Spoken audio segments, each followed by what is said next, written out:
মান করার জন্য।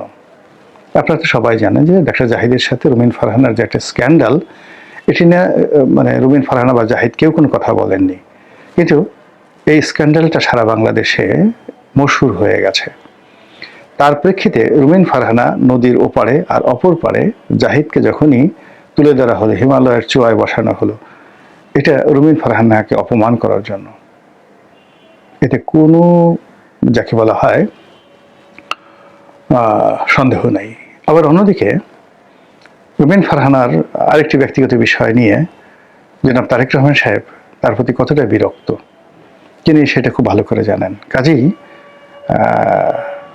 যারা এই ভিতরে ঘটনা জানে না তারা হয়তো রুমিন ফারহানা ওখানে স্বতন্ত্র নির্বাচন করে এসছেন, জয়লাভ করে এসছেন, হাঁস মাস প্রায় চলে আসছেন, তিনি খুব হাসি খুশি এতে তালি বাজাচ্ছেন। কিন্তু যদি তারেক রহমান সাহেব প্রতিহিংসা পরায়ণ হন, যেটিকে বলা হয় ভিনডিকটিভ, তাহলে রুমিন ফারহানার খবর আছে, ভীষণ রকম খবর আছে। আর যদি তিনি ভিনডিকটিভ না হন, প্রতিহিংসা পরায়ণ না হন, তবুও রুমিন ফারহানার রাজনৈতিক ভবিষ্যৎ যতদিন তারেক রহমান সাহেব আছেন এখানে কোনো রকম সম্ভাবনা নাই। বরং অতি উৎসাহী যারা লোকজন রয়েছেন তারা তারেক রহমান সাহেবকে খুশি করার জন্য অলক্ষ্যে অনেক কিছু ঘটিয়ে ফেলতে পারবেন। কাজেই আমার যে প্রিয় বোন, তাকে সাবধান হতে হবে। একই সঙ্গে আমার ছোট ছোট যারা ভাই, সার্জিস, হাসনাত, মাহফুজ, তো তারাও আগের মতো করে চলাফেরা করতে পারবেন না। ইতিমধ্যে যে মাসুদ হাতিয়া থেকে এমপি হয়েছেন, মংলা মাসুদ, তো তিনি তার এলাকাতে মারামারি হয়েছে বিএনপি এবং আওয়ামী লীগের সঙ্গে। নির্বাচন এলাকায় তিনি ওইবার আসছেন, দ্বিতীয়বার তিনি আর এই কাজ করতে পারবেন না। ঢাকাতেও তিনি সেই যে পোর্টে কি করেছেন তার বিরুদ্ধে নিঃসন্দেহে দেখবেন খুব দ্রুত দুর্নীতির মামলা হবে, খুব দ্রুত দুর্নীতির মামলা হবে। এটা থেকে তিনি রক্ষা করতে পারবেন না। এবং একইভাবে অন্যান্য যে সকল জুলাই বিপ্লবী আছেন, প্রথমত তাদের বিরুদ্ধে প্রচার চালানো হবে, অপপ্রচার চালানো হবে।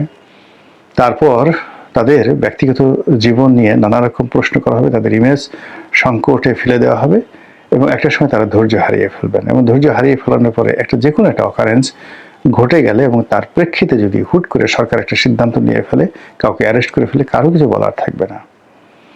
এবং এটা ঘটে, অনেক ঘটে। আমার নিজের জীবনেই তো দেখুন যে এই যে ইন্ডিপেন্ডেন্ট টেলিভিশনের যে ঘটনাটি আমার জীবনে ঘটলো, এটা প্ল্যান্ড। দীর্ঘদিন ধরে 2 মাস 3 মাস ধরে আমাকে প্রভোগ করা হচ্ছিল, আর 3 মাস ধরে আমি ধৈর্য ধারণ করছিলাম যে ধরনের ঘটনা যেন না ঘটে। সালমান এফ রহমান সাহেবের যারা লোকজন আছেন তারা আমার নির্বাচনী এলাকাতে গিয়ে তাণ্ডব করলো, আমার বাড়ি ঘরে গিয়ে তাণ্ডব করলো, আমি ধৈর্য ধারণ করলাম। আমার অফিসে 2 মাস ধরে তারা সেই সকালবেলা এসে টেলিভিশনের ক্যামেরা সেট আপ করে থাকে, সন্ধ্যা পর্যন্ত বসে থাকে। আমি রাত্রে টকশোতে যাই, রাতে 2টা 2:30 পর্যন্ত তারা আমাকে ফলো করে, আমার বাসার সামনে ক্যামেরা। মানে এই 2 মাস যাবত যে কাজগুলো করেছে সেগুলোকে ইগনোর করে আমি আমার মতো করে চলছিলাম। কিন্তু একটা সময় এসে অল অন এ সাডেন দেখা গেল যে ছোট্ট একটা যে দুর্ঘটনা, সেই দুর্ঘটনার ফলে ওই ছোট্ট একটা ভিডিও ফুটেজ তারা নিয়ে সেটার মাধ্যমে আমার পুরো রাজনৈতিক ক্যারিয়ার, মানে আমার জেলে যাওয়ার সঙ্গে সঙ্গে আমার অভিমান, শেখ হাসিনার প্রতি আমার যে বিশ্বাস এবং আস্থা সেটা নষ্ট হয়ে যাওয়া, এমপিগিরি করার প্রতি আমার যে আগ্রহ, সেই আগ্রহটা পার্মানেন্টলি নষ্ট হয়ে যায় ওই একটি ঘটনার মাধ্যমে। এবং আজকে এই যে রাজনীতিতে যাচ্ছি না, ইলেকশনে যাচ্ছি না, নির্বাচন এলাকায় যাচ্ছি না, মানে 2018 সনে শুধুই নির্বাচনের সময় গেছি, আর এখন পর্যন্ত গত 5 বছর 6 বছরে একবারের জন্য আমি কিন্তু আমার নির্বাচন এলাকায় যাইনি। তো আগ্রহ থাকলে তো যেতাম কোনো বিএনপির অফিসে। আর 2018 সনে শুধু ওই নমিনেশন আনার জন্য বিএনপির অফিসে গেছি, এর বাইরে বিএনপির অফিসে কোনো একবার 2বার গেছি, তাও তারা যখন দাওয়াত দিয়েছেন, এর বাইরে কখনো বিএনপির অফিসে যায়নি। তাহলে নির্বাচন করবো কি করে, রাজনীতি করবো কি করে? এবং এটা শুরু হয়েছিল কিন্তু সেই যে ইন্ডিপেন্ডেন্ট টেলিভিশনের ঘটনায়, যখন আপনাকে প্রভোগ করা হয়, প্রভোগ করার পর যখন আপনি আনএক্সপেক্টেডলি একটা দুর্ঘটনার মধ্যে জড়িয়ে পড়বেন, ওটা আপনার মোরাল ক্যারেজ নষ্ট করে দেয়। এখন যারা এই জুলাই আগস্ট বিপ্লবের নেতা, তাদের মূল শক্তি কি? তারা অর্থনৈতিকভাবে আমাদের সবার চেয়ে দুর্বল, অনেকের চেয়ে দুর্বল। পারিবারিকভাবে তারা তেমন কেউ নয়, শারীরিকভাবে তারা মহাবীর সেই আলেকজান্ডারের মতো নয়, কিংবা মহাবীর হানিবলের মতো নন। তারা আমাদেরই ছোট ভাই, সন্তান তুল্য। তো তাদের মূল বিষয়টা কি? তারা একটি ভালো কাজ করেছেন এবং সেই ভালো কাজ করার ফলে তাদের একটা কনফিডেন্স গ্রো করেছে, আত্মবিশ্বাস গ্রো করেছে, এবং সেই আত্মবিশ্বাসটাই হলো তাদের মূলধন। তো সেই মূলধন এখন আর তারা ক্যাপিটালাইজ করতে পারবেন না, নগদায়ন করতে পারবেন না। বর্তমান সরকার যেভাবে তারা দীর্ঘমেয়াদে কাজ করে যাচ্ছে, তাতে করে এনসিপি এবং জামাত, এই দুটো সংগঠনের মধ্যে যে ঐক্য আছে, বিএনপির প্রথম কাজ হবে এই ঐক্য বিনষ্ট করে দেওয়া, এবং এটা জামাত করতে বাধ্য হবে, এবং যাকে বলা হয় এনসিপি করতে বাধ্য হবে, যদি তারা নিরাপদ থাকতে চায়। কিন্তু তারা যদি বেপরোয়া হয়, তাহলে সরকারও তাদের বিরুদ্ধে বেপরোয়া হবে। প্র্যাকটিক্যাল একটি এক্সপিরিয়েন্স বলি, বিএনপি এবং জামাতের যে ঐক্যবদ্ধতা ছিল, আওয়ামী লীগ কিন্তু আসলে এরকম যুদ্ধাপরাধীদের বিচার টিচার করতে চায়নি। জামাতের বিরুদ্ধে তারা 100 যেতে চায়নি, বরং জামাতকে তারা বন্ধু হিসেবে পেতে চেয়েছিল। তাদের একমাত্র শর্ত ছিল যে তারা যেন বিএনপির জোট ছেড়ে আলাদা রাজনীতি করে, শুধু এতটুকু। 2009 সন পর্যন্ত তাদের এই দাবি ছিল। তারা যখন তালবাহানা শুরু করলো, তখন দেলোয়ার হোসেন সাঈদী সাহেবকে গ্রেপ্তার করা হলো। 3 মাস দেলোয়ার হোসেন সাঈদী সাহেবকে শুধু বোঝানো হয়েছে যে আপনি জামাতকে আলাদা করে ফেলুন, যদি জামাতের নেতারা না কথা শুনে আপনি আলাদা জামাত গঠন করুন, আমরা আপনাকে সাহায্য করবো। সাঈদী সাহেব রাজি হননি। সাঈদী সাহেব রাজি হননি, এবং সাঈদী সাহেবকে যে 3 মাস পরে আটকে রাখা হয়েছিল, তার বিরুদ্ধে কোথাও একটা জিডি এন্ট্রিও ছিল না বাংলাদেশে। পরবর্তীতে সবকিছু তৈরি করা হয়েছিল।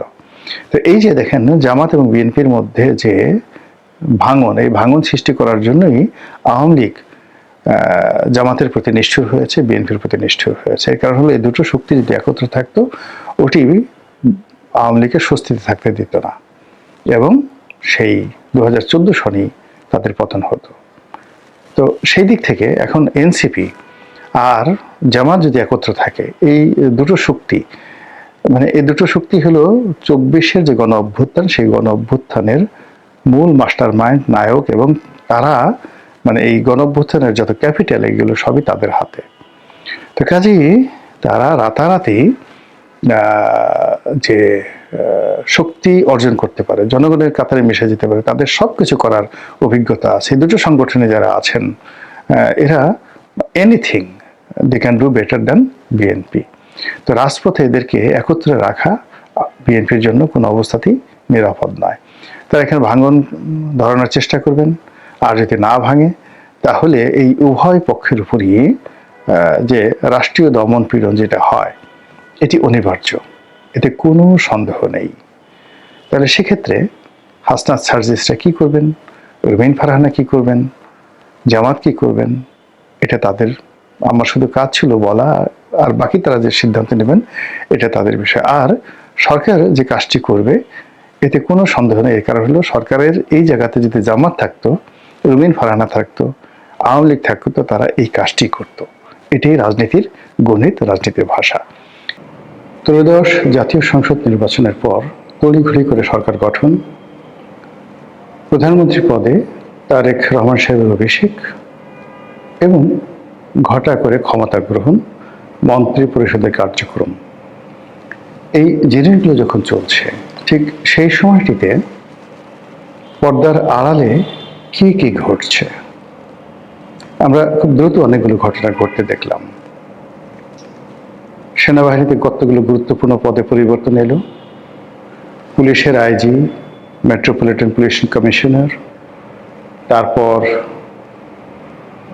র্যাবের যিনি প্রধান, তারা কেউ পদত্যাগ করলেন বা পদত্যাগে বাধ্য হলেন, এবং সে পদে নতুন লোক নিয়োগ হলো। ইনস্ট্যান্টলি বাংলাদেশ ব্যাংকের গভর্নরকে গদিচ্যুত করা হলো, এবং সেখানে নতুন গভর্নর নিয়োগ দেওয়া হলো। আমি যখন এই ভিডিওটি করছি, তখন হাসান এস মনসুর তিনি পত্রিকায় বলেছেন যে আমি পদত্যাগ করিনি, আমাকে বরখাস্ত করা হয়েছে, এমন কোনো আদেশ পাইনি, অফিসে গন্ডগোল হচ্ছিল, এই জন্য আমি বাসায় চলে এসেছি। মানে তাকে গদি ছাড়া করার জন্য, অফিস থেকে তাড়ানোর জন্য মব তৈরি করা হয়েছে, বিক্ষোভ করা হয়েছে বাংলাদেশ ব্যাংকের ভিতরে। বাংলাদেশ ব্যাংকের দীর্ঘ জীবনে এরকম কোনো গভর্নরকে তাড়ানোর জন্য মব তৈরি করা হয়েছে, এটি আমার জানা ছিল না বা জানা নেই। আমি দীর্ঘদিন ওই বাংলাদেশ ব্যাংক কলোনিতে থেকেছি এবং জনাব সেগুপ্ত বক্ত চৌধুরী যখন বাংলাদেশ ব্যাংকের গভর্নর ছিলেন ঠিক ওই সময়টিতে আমি নিয়মিত বাংলাদেশ ব্যাংকে যেতাম। তো তখন থেকে একজন গভর্নরের যে মর্যাদা, তার ক্ষমতা, গভর্নর হাউস, মানে এটার প্রতি যে মানুষের একটা সম্মান সম্ভ্রম, এমনকি বাংলাদেশ ব্যাংকে যারা চাকরি করেন পিয়ন পদে, তাদেরকেও অন্যান্য ব্যাংকের যারা লোকজন যেভাবে সম্মান সমীহ করতেন, ঠিক সেই জায়গাটিতে আমরা আমাদের রাজনীতি এমন পর্যায়ে ঢুকিয়ে ফেলেছি, নিজেদের পছন্দের মতো লোকে গভর্নর বানাচ্ছি, আর প্রয়োজন শেষে সেই পছন্দের লোক যখন প্রতিপক্ষের কবলে পড়ছে তাকে ঘাড় ধাক্কা দিয়ে, চড় থাপ্পড় দিয়ে, গালাগাল দিয়ে তারা আমরা সেখান থেকে বের করছি। মানে এখানে আসলে হাসান মনসুর সাহেবকে যে চড় থাপ্পড় দেওয়া হয়েছে আমি কিন্তু কথা বলিনি। মানে আমাদের একটা যদি সুযোগ থাকতো, ক্রোধ রাগ এমন পর্যায়ে যে আমরা যাকে অপছন্দ করি বা যার প্রয়োজন শেষ হয়ে যায় তাকে আমরা ওভাবে ঘাড় ধাক্কা দিয়ে বের করি। হাসান মনসুর সাহেবের সঙ্গে আমার ব্যক্তিগত সম্পর্ক খুব ভালো ছিল, মন্দ হয়নি। এমন সম্পর্ক ছিল যে সম্পর্ক নিয়ে মানে ওনার কাছে বেশ কয়েকবার যাওয়া আসা যেত, ওনাকে দিয়ে যে কোনো কাজ করানো যেত, অ্যাটলিস্ট ওনার অফিসে চা খাওয়া যেত বা ওনাকে আমার অফিসে দাওয়াত করা যেত, এরকম একটা সম্পর্ক ছিল। কিন্তু এই যে ওনার দীর্ঘকালীন সময় মানে উনি ওখানে কাজ করছেন ইসচোকে, এই পর্যন্ত আমার সবার শেষ ছিল, কিন্তু তাকে কখনো টেলিফোন করা বা তার কাছে সুযোগ সুবিধা নেওয়া এ কথা মাথায় আসেনি। এখন ধরুন এই যে এখন যারা ক্ষমতায় আছেন, ইনক্লুডিং প্রাইম মিনিস্টার সহ যত মন্ত্রীরা আছেন, কেউ বড় ভাই, কেউ ছোট ভাই, কেউ বন্ধু, একজন মিনিস্টার নেই মানে যার সঙ্গে আমার ব্যক্তিগত সম্পর্কটা নেই। কিন্তু দেখবেন আল্লাহ জীবিত রাখলে মরে গেলেও এদের কাউকে আমার টেলিফোন করা হবে না, এইটা আমার মধ্যে নেই। কিন্তু যেটা লক্ষ্য করেছেন অনেকেই যে সম্পর্ক নেই, কিন্তু অনেকেই এখন মন্ত্রীকে দুলাভাই বানিয়ে ফেলছেন, অনেকে মন্ত্রীকে মামু বানিয়ে ফেলেছেন, খালু বানিয়ে ফেলেছেন। এটা হলো আমাদের দেশের মানুষের একটা চরিত্র। হাসান মনসুর সাহেবকেও অনেকে দুলাভাই বানিয়ে ফেলেছিলেন গত 17 মাসে, অনেকে তাকে শ্যালক বানিয়ে ফেলেছেন, অনেকে তাকে মামু বানিয়ে ফেলেছিলেন। এবং ওই বাংলাদেশ ব্যাংকের মধ্যেই তেলবাজি কাকে বলে, এবং হাসান মনসুর সাহেবের মতো একজন যাকে বলা হয় সাদামাটা মানুষ, উনি ব্র্যাক ব্যাংকের চেয়ারম্যান ছিলেন। আমি একদিন বললাম যে ভাই আপনি ব্র্যাক ব্যাংকের চেয়ারম্যান হলেন কি করে, কয় টাকা বেতন পাচ্ছেন, আপনাকে কত টাকা দিয়ে সেখানে রাখা হচ্ছে? সে বলেছে রনি ভাই মানে আসলে এটা একটা অলংকারিক পোস্ট, আমার আসলে এখানে কিছু করার থাকে না, এ সবই ব্র্যাকের লোকজন করে, আমি শুধু বোর্ড মিটিংয়ে যাই, এই বোর্ড মিটিংয়ে অ্যাটেন্ড করার জন্য একটা নির্দিষ্ট মানে টাকা দেওয়া হয়। এই হলো ব্র্যাক ব্যাংকের চেয়ারম্যানের ক্ষমতা। তো সেই মানুষটি যখন সেই বাংলাদেশ ব্যাংকের গভর্নর হিসেবে বসলেন, আমি তো অবাক। তার অনেক রাগ হয়ে গেল, তার অনেক দাম হয়ে গেল, তার সেই সরলতা রইল না, তার কিছু দুর্নাম হয়ে গেল, বদনাম হয়ে গেল, এবং তার চারিদিকে শুধু দালাল ফড়িয়ারা মানে রীতিমতো ভিড় করলো। এবং সেই দালাল ফড়িয়াদের একটা বিরাট অংশ আজকে এই ভিডিও যখন আমি করছি 25 তারিখে ফেব্রুয়ারি মাসের, তখন তাকে বাংলাদেশ ব্যাংক থেকে অপমানজনকভাবে তাড়িয়ে দেওয়া হয়েছে। তো এই যে একটা মব, এটা খুব একটা জঘন্য মব। ইউনূস জামানাতে যে মব হয়েছিল, সুপ্রিম কোর্টে গিয়ে বিচারপতিদেরকে যেভাবে পদত্যাগে বাধ্য করা হয়েছিল, এই মব তার চেয়ে কোনো অংশে কম নয়। এটা কি থামবে না? তার আগে কয়েকদিন আগে, একদিন বা দুদিন আগে যেটা হলো, বরিশাল যে জজ কোর্ট বা মানে ওখানে তো মেট্রোপলিটন কোর্ট আছে, সেখানকার কোর্টে চিফ জুডিশিয়াল ম্যাজিস্ট্রেট থাকেন। তো সেই চিফ জুডিশিয়াল ম্যাজিস্ট্রেটের অফিস থেকে একজন আওয়ামী লীগ নেতা, যিনি বরিশাল জেলা আওয়ামী লীগের সেক্রেটারি তালুকদার মোহাম্মদ ইউনূস, আমার সঙ্গে এমপি ছিলেন। অনেক সিনিয়র মানুষ, কিন্তু বয়স হবে কত 74-75 বছর বয়স হবে, কিন্তু দেখে বোঝা যায় না। নিপাট ভদ্রলোক। বরিশালের এমন কোনো ক্রিমিনাল নেই, এমন কোনো আওয়ামী লীগ বিরোধী শক্তি নাই যারা এই ভদ্রলোক সম্পর্কে একটা বাজে কথা বলতে পারে। তিনি অত জনপ্রিয় নন, কিন্তু মানে তার সরলতার জন্য, তার সততার জন্য তিনি সর্বজন শ্রদ্ধেয়। এই মানুষটি পালিয়েছিলেন। তো এই মানুষটি পালিয়েছিলেন, তার অপরাধ তিনি আওয়ামী লীগ করেন, তার দ্বিতীয় অপরাধ হলো তিনি আবুল হাসনাত আবদুল্লাহর বিশ্বস্ত লোক। এই দুটো ছাড়া আর তার কোনো অপরাধ নেই। তো যাই হোক, তাকে কোর্ট জামিন দিয়েছে। আর জামিন দেওয়ার পর ওখানকার যারা আইনজীবী, সরকার দলীয় আইনজীবী, বিএনপি পন্থী আইনজীবী, তারা সেই কোর্টের মধ্যে যে তাণ্ডব করেছে, যে মব করেছে, এটা দেখার মতো নয়। যদিও সরকার খুব তড়িৎ যে সিদ্ধান্ত নিয়ে আইনজীবী সমিতির যিনি সভাপতি তাকে আটক করেছেন, তো এটা স্বস্তিদায়ক। কিন্তু যে ঘটনাটা আইনজীবীরা ঘটিয়েছেন, এটি অ্যালার্মিং, ভীষণ রকম অ্যালার্মিং। অ্যালার্মিং এই কারণে যে তাদের বুঝতে হবে যে বাতাস আগের মতো নেই। এই যে তাদের প্রধানমন্ত্রী আওয়ামী লীগের রাষ্ট্রপতির হাত ধরে ঘুরছেন, আওয়ামী লীগের রাষ্ট্রপতি বলছেন আমরা খুব আমি এই মুহূর্তে একেবারে হাঁপ ছেড়ে বেঁচেছি, অনেক ভালো আছি। বিডিআর পিলখানা হত্যাকাণ্ডে যে দিবস উদযাপন করার জন্য প্রধানমন্ত্রী এবং রাষ্ট্রপতি একসঙ্গে যাচ্ছেন, তারপর বনানী কবরস্থানে একসাথে যাচ্ছেন, এই যে দৃশ্য আপনারা দেখছেন, বাতাসের মধ্যে কিছু গন্ধ কি পাচ্ছেন? সারা বাংলাদেশে যেভাবে ইলেকশন হয়েছে, সেই ইলেকশনের মধ্যে যে কিছু একটা হয়েছে, এটা কি বিএনপির যারা কট্টরপন্থী খুব ভাব দেখাচ্ছে আমরা হয়ে গেছি, তারা কি বুঝতে পারছেন যে এখানে পর্দার আড়ালে কিছু একটা হয়েছে?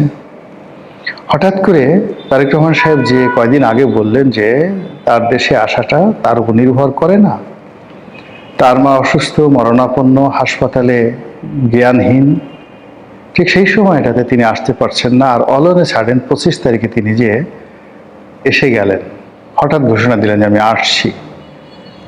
আপনি কি এর বাতাসের গন্ধ টের পাচ্ছেন যে কেন তিনি এতটা সাহসী হলেন? স্ত্রী এবং কন্যাকে নিয়ে তিনি চলে আসলেন এবং সবাই তাকে স্বাগত জানালো। এই যে তিনি বাংলাদেশে এলেন, তার মায়ের জানাজা হলো, সেই জানাজাতে ভারতের পররাষ্ট্রমন্ত্রী এলেন, আর তিনি ক্ষমতা গ্রহণ করার সঙ্গে সঙ্গে ভারত তার ভিসা উন্মুক্ত করে দিল। দলে দলে বাংলাদেশের লোক এখন কলকাতাতে যাচ্ছে, কলকাতা থেকে দলে দলে লোক বাংলাদেশে আসছে। রামপাল বিদ্যুৎ কেন্দ্রের যে প্রধান নির্বাহী পদে ভারতীয় নাগরিক যোগদান করেছে, এটার ইঙ্গিত কি বিএনপির লোকজন বুঝতে পারছে কি হচ্ছে? যদি বুঝতে না পারে তাহলে এই বাতাস, যে বাতাস এখন বিএনপির দিকে আছে, এই বাতাস কিন্তু জামাতের দিকে চলে যাবে, নির্ঘাত জামাতের দিকে চলে যাবে। তো কাজেই এই যে মববাজি বিএনপির জামানাতে এই দুটো ঘটনা বললাম, হয়তো আরো অনেক ঘটনা ঘটেছে যেগুলো পেপার পত্রিকা আসছে ছোট ছোট করে, কিন্তু উল্লেখ করার মতো নয়।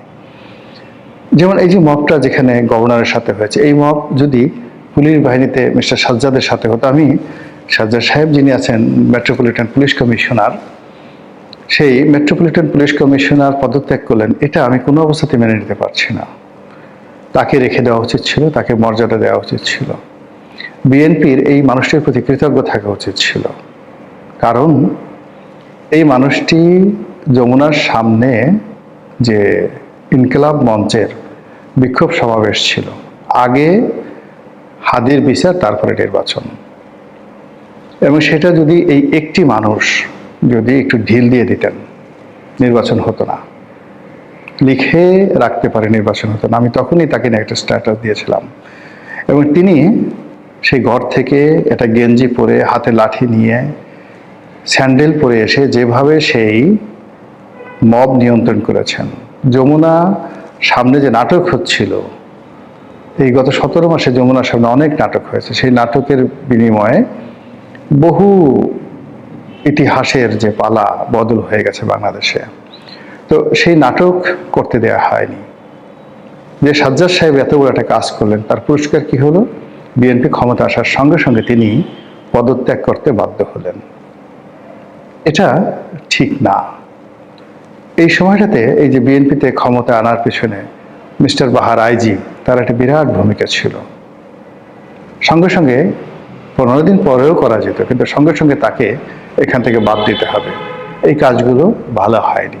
সাজ্জাদ সাহেব বা র্যাবের যিনি কর্তা, তাকেও চলে যেতে হলো, 1 সপ্তাহ পরে যেতে পারত, বা 1 মাস পরে যেতে পারতো। তো যা কিছু হচ্ছে এখানে এই সময়টাতে খুব দ্রুততার সাথে হচ্ছে। এত ভালো, ভালো নয়। এত দ্রুত যখন কোনো কিছু করতে যায় কেউ, আমরা যেভাবে চা খেতে গিয়ে খুব তাড়াতাড়ি খেতে গিয়ে জিহ্বা পুড়িয়ে ফেলি, এভাবে অনেক কিছু দ্রুত করতে গিয়ে অনেকে জিহ্বা পুড়িয়ে ফেলতে পারেন। ফলে বিএনপি জমানাতে যে মব যে কয়টি হয়েছে এই পর্যন্ত ক্ষান্ত হন, এরপরে যেন কোনো মব না হয়, তাহলে আবার সেই মবের রাজত্ব তৈরি হবে এবং যারা চলে গেছেন তাদের মধ্যে ঐক্য তৈরি হয়ে যাবে। এমনকি দেখবে যে ডক্টর মোহাম্মদ ইউনূস, আমেরিকা, তারপর ভারত, শেখ হাসিনা, দিল্লি, জামাত সব একসাথে হয়ে গেছে। এখানে দেখুন এখনো পর্যন্ত আমেরিকা খলিলুর রহমান সাহেবকে নেওয়া হয়েছে, কিন্তু আমেরিকা এই সরকারের উপর যে ওইভাবে গ্রিন সিগন্যাল দিয়েছে, এখনো সব দেশ, চায়না এসে দাওয়াত দিচ্ছে আমাদের দেশে আসেন, জাপান বলছে আমাদের দেশে আসেন, কিন্তু আমেরিকা এখনো পর্যন্ত তার দেশে নিতে তারেক রহমান সাহেবকে দাওয়াত দেয়নি এখন পর্যন্ত। আমেরিকা ভ্রমণের দাওয়াত এখনো দেয়নি। ডোনাল্ড ট্রাম্প একটা চিঠি লিখেছেন খুবই অবমাননাকর, এবং সেখানে তিনি যে শব্দটি উচ্চারণ করেছেন ডিসাইসিভ। বাংলাদেশের সঙ্গে আমেরিকা যে চুক্তিগুলো হয়েছে ইউনূস জামানাতে, এই চুক্তিগুলো যদি বাস্তবায়ন হয় তাহলে কি হবে? দেশের যে দীর্ঘকালের ইতিহাস রয়েছে, ঐতিহ্য রয়েছে, সেই চুক্তি বাস্তবায়নের ফলে সব কিছু পরিবর্তন হয়ে যাবে। এই পরিবর্তনের শব্দটি ডিসাইসিভ দ্বারা ডক্টর মোহাম্মদ ইউনূসের মাধ্যমে আমাদের ডোনাল্ড ট্রাম্প নবনিযুক্ত প্রধানমন্ত্রীকে তিনি স্মরণ করিয়ে দিয়েছেন। এবং এই ডিসাইসিভ শব্দটি সাধারণত ব্যাটেলের সাথে, যুদ্ধের সঙ্গে ব্যবহৃত করা হয়। যেখানে যুদ্ধ সেখানে decisive, the decisive battle of Gaugamela, the decisive battle of Waterloo. এই যুদ্ধের সঙ্গে এই শব্দটি ব্যবহার করে আপনি ইতিহাস দেখেন যে ওই যুদ্ধের ফলে পুরো ইতিহাস, সাহিত্য, সংস্কৃতি, রাজ্য, পট, সিংহাসন সব কিছু উলটপালট হয়ে গেছে। সেই শব্দটি ব্যবহার করেছে আমেরিকা। কাজেই সতর্ক হন, সাবধান হন, ধীর স্থিরভাবে সব কিছু করেন।